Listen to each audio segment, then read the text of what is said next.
Mag-iisang taon na mula na manalasang habagat sa Metro Manila pero hindi pa rin nawawala ang trauma na dala nito lalo na sa mga chikiting.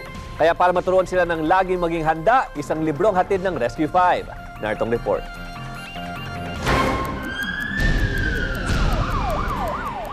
Pilit ibinabaon sa limot ng 10 taong gulang na si John Vasquez ng Angono Rizal ang maladilubyong sakuna na kanyang naranasan. Lampas tao kasi naging baha sa kanilang lugar nang ulanin ng habagat ang Metro Manila noong nakarang taon. Nandun po kami sa may bubong nun eh. Nahirapan rin po kami umakit kasi po umaan po pataas po ng pataas yung tubig eh. Dahil National Disaster Consciousness Month ngayong Hulyo, kasabay ng aming proyektong Oplan Handa sa Eskwela, inulunsad namin ang Rescue 5 Disaster Preparedness Activity Book na aprobado ng Department of Education. Ito'y para maturuan si John at ang 6 na rang estudyante sa Grade 2 at Grade 3 levels ng San Vicente Elementary School ng Angono kung paano maging handa sa panahon ng sakuna. Naisipan ng Rescue 5 na maglunsad ng isang Rescue 5 Activity Book on Disaster Preparedness para naman mas matandaan ng mga bata ang kanilang mga matututunan.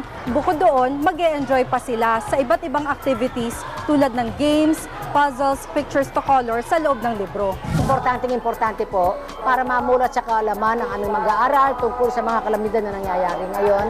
Kasama ang Rescue 5 recruit na si Manu Sandehas, namigay kami sa mga bata ng activity book at 72-hour survival kit for kids na may lamang pito, flashlight, mga school supplies at ready-to-eat snacks.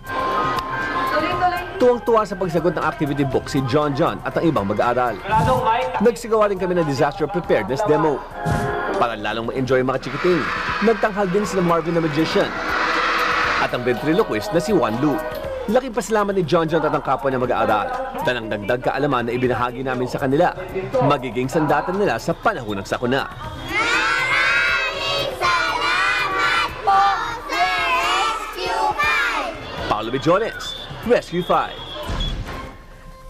Maraming salamat, Kuya Paolo. Siyempre, balak namin ay ikutin namin ang iba't ibang mga paaralan, lalo na yung mga malalapit dun sa mga lugar na nasalanta ng bagyong Sendong, ng habagat, at siyempre ang Ondoy. So, yung mga bahaing lugar. So, hindi lamang yan sa Metro Manila na asahan pa na lilibot kayo o iikot kayo sa iba't iba pang probinsya. At marami kaming mga binabalak nga dyan at sana nga matuloy yung iba't ibang mga plano tulad ng pagsalin na activity book sa iba't ibang mga dialect. Ah, great. Okay. Para mag-enjoy talaga yung Good mga bata. job, Kuya Paolo. Ay, and maraming Rescue salamat. 5. Good job. At yan po ating balita ngayong araw ng Lunes, unang araw ng